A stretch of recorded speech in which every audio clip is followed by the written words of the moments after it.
Welcome to Kite 102, Measure from 5 cities on the Keynote Network.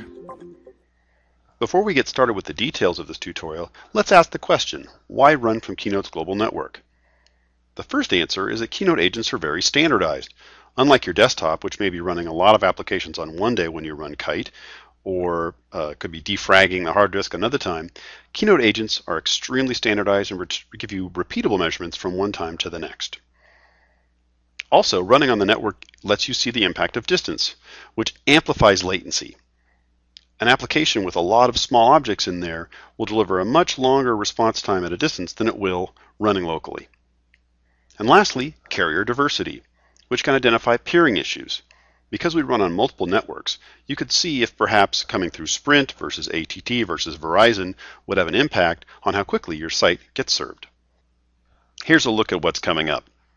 We'll take a look at launching measurements on the global network using a single URL or a transaction script from Kite. We'll see how you can view the results in the summary graphs that appear immediately and the detailed waterfall charts that are available. And finally, we'll see how we can share with colleagues using Acrobat files, email, or social bookmarking tools. Hey, before we get started, let's look at a quick case study that happened right here at Keynote. We dedicated a server to kite.keynote.com.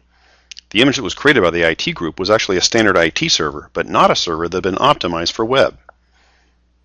After the site went live, we had rumors that the site was slow overseas. And we thought, well, maybe it's the nature of our content. Do we need to buy a content delivery network contract? Do we need to pay to host the site locally? And we used Kite to measure it. It ran 2.8 seconds to cover every page on the site from San Francisco. That same script covering every page on the site took 45 seconds from Frankfurt. This raised a lot of questions, but using Kite, we were able to look at the headers and see that the HTTP Keep Alive was not turned on, a very standard feature you would have on a web server. We simply reconfigured Apache and got all of our times on below 5 seconds worldwide. And the cost to us? Nothing.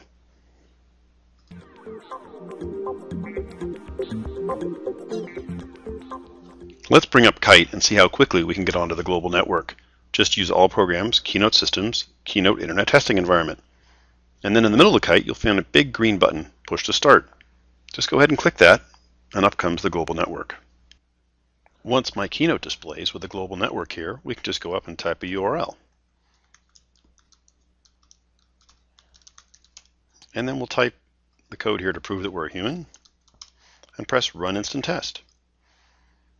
And what happens here is that our script, in this case just a single URL, is uploaded to 5 backbone agents plus a last mile agent. They'll each queue that job, run it, and get back to us with the details.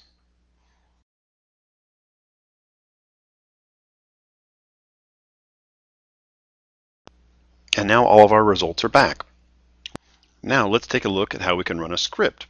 We'll just click the Test Script tab and then upload a script from our Kite directory and click Run Instant Test. This script is then uploaded to the 5 backbone agents plus the last mile agent in San Francisco, and they queue that job, run it, and send us back the results.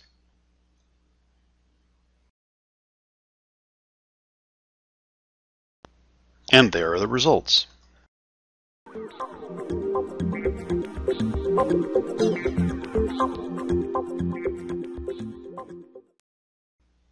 So let's have a look at those results. At the top, we see our summary statistics. These graphs at the top here show with hover over how many seconds it took to run in each location. We can change those graphs to make them 2D, make them line graphs, show what percentage had errors. And here we can see that Hong Kong indeed had an error. Hong Kong had an error here because the test ran over 60 seconds. On the 5-city free global test, we're only going to let you run up to 60 seconds per test, and it ran so slowly in Hong Kong that it actually timed out.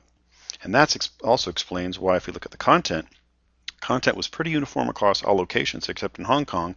The script did not run to completion. Now that's your summary information at the top there. Let's look at what you can see in the way of details. We just go here to Details and click Detailed Data. A screen will pop up and then populate. There's our summary information at the top again, but we have more detailed information. First, we have step-by-step summary, There's Hong Kong, steps 1, 2, and 3. And then we have waterfall charts. We can collapse that and see that we have Hong Kong, London, New York, San Francisco. And then let's go and look at Frankfurt in detail. Here again, we have waterfall charts for each step. There's action 1, there's action 2, and so on. So that's a tour of the web details view. Let's remember that when we talk about sharing. Before we move on to sharing, let's look at the other way we can look at details, which is a PDF view. We just click on PDF.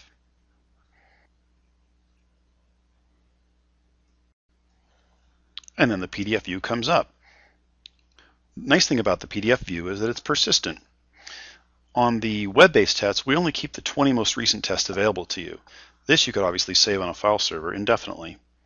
This is a more detailed version, step by step of all the statistics. It also includes the waterfall charts we're used to seeing.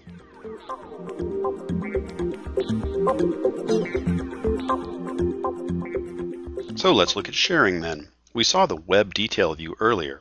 Right next to it is the ability to generate that URL and send it to anyone and not require authentication. So you could send this to a person who has access to my Keynote or not. We'll click that. It generates this URL, which when the person on the other end clicks on it, will take them right into the detail view. Another way to share would be using PDF. We saw how you could generate a PDF locally here. Right next to it is the ability to generate an email that would contain a link to that PDF. We click that. Up will come a window. Here we would put our name, the recipient's name and email, and they'll be sent a link which will generate that PDF for them on the fly. Finally, let's talk about social bookmarking. You'll remember the web detail view here, which didn't require a login. You could send that URL to anyone. Well, we've made it easy for you to share that URL using Dig, Twitter, Facebook, etc. So if there's a network of people you want to share a specific result with, you can click, authenticate yourself to the service, and off it goes. You finished Kite 102. We saw how to launch measurements on the global network, view the results, and share with our colleagues. Be sure to catch Kite 103, Kite 104, and Kite 105.